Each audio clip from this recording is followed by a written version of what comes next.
महाराष्ट्राला काका विरुद्ध पुतणे राजकीय संघर्ष काही नवा नाही। बारामतीनंतर आता सांगोल्यात काका विरुद्ध 9 पुतणे असं चित्र उभं राहणार आहे। लोकसभा निवडणुकीच्या पार्श्वभूमीवर शिवसेनेचे आमदार शहाजी बापू पाटील यांना घरातूनच आव्हान दिलं जाते। पाहूयात एक रिपोर्ट।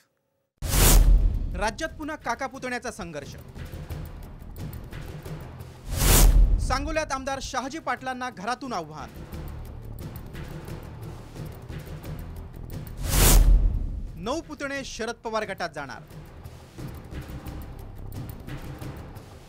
राज्यात लोकसभा निवडणुकीचं वातावरण तापलंय। सत्ताधारी आणि विरोधी पक्षाच्या गोटात जोरदार हालचाली घडतायत। पहिल्या टप्प्यातील मतदानासाठी 30 मार्च पर्यंत उमेदवारी अर्ज भरता येणार आहे। सांगोल्याचे शिंदे गटाचे आमदार शहाजी बापू पाटलांना घरातूनच धक्का बसलाय। त्यांचे सख्खे पुतणे संग्रामसिंह पाटील राष्ट्रवादी काँग्रेस शरदचंद्र पवार पक्षात प्रवेश करणार आहेत। संग्रामसिंह पाटील यांनी शरद पवारांची भेटी घेतली। पवार साहेबांची विचारसरणी पटते म्हणून उद्या पक्षप्रवेश करणार अशी भूमिका त्यांनी मांडली।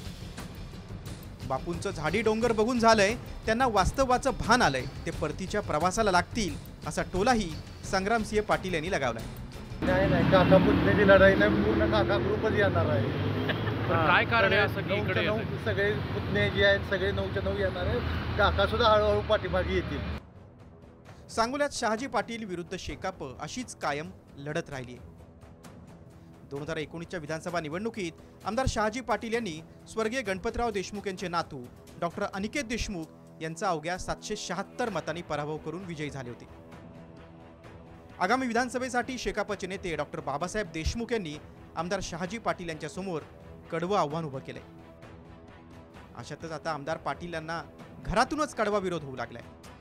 पुतण्यांच्या राजकीय भूमिकेमुळे सांगोल्यातील राजकीय घडामोडींना वेग आलाय। दरम्यान आमदार शहाजी पाटील यांनी कॅमेरासमोर कोणतीही प्रतिक्रिया दिली नसली तरी पुतण्या संग्राम पाटील याच्याशी कोणताही राजकीय संबंध नाही। गेल्या 40 वर्षांपासून संग्राम पाटील यांचं कुटुंब विभक्त आहे। त्यांचा आणि माझा कधीच राजकीय संबंध आला नाही। कौटुंबिक नैराश्यातून त्यांनी हा निर्णय घेतला असावा असं सांगितलंय। शिंदे गटानं आमदार शहाजी पाटील यांची पाठराखण केली। आजकाल पुतणे लोक जास्त बोलायला लागलेले आहेत, परंतु शहाजी बापूंचा राजकारणातला असलेला अनुभव अत्यंत दांडगा आहे आणि म्हणून शहाजी बापू त्यांचा निर्णय जो घेतात ते परिपूर्ण अभ्यास करूनच घेतात, म्हणून त्याला कुणी ऑफर करणं हे काही योग्य नाहीये। शहाजी बापू आपल्या ठिकाणी योग्य आहे। सोलापुरातील या घडामोडी आता कुठपर्यंत जातील ते पाहणं महत्त्वाचं आहे। लोकसभेच्या निवडणुकीनंतर राज्यात विधानसभेच्या निवडणुका देखील होऊ घातल्यात। या कौटुंबिक संघर्षाचा सांगोल्यातील राजकीय समीकरणांवर कितपत परिणाम होणार हे लवकरच कळेल। सांगोल्याच्या किंवा आमच्या कुटुंबाच्या राजकारणावर कुठलाही परिणाम होणार नसल्याचं त्यांनी साम टीव्हीशी बोलताना सांगितलेलं आहे। तरी असं असलं तरी देखील त्यांचे 9 पुतणे देखील आता शरद पवारांच्या संपर्कात आहेत। ते देखील लवकरच त्यांच्या राष्ट्रवादीमध्ये प्रवेश करणार असल्याची चर्चा आहे। त्याच्यामुळे एकूणच आगामी काळातील लोकसभा असतील किंवा विधानसभेच्या निवडणुकीच्या संदर्भामध्ये सांगोल्याच्या राजकारणावरती या 9 पुतण्यांचा काय परिणाम होतो हे देखील आता पाहावं लागणार आहे। कॅमेरामन राजू मिसाळसह भारत नागने, साम टीव्ही न्यूज।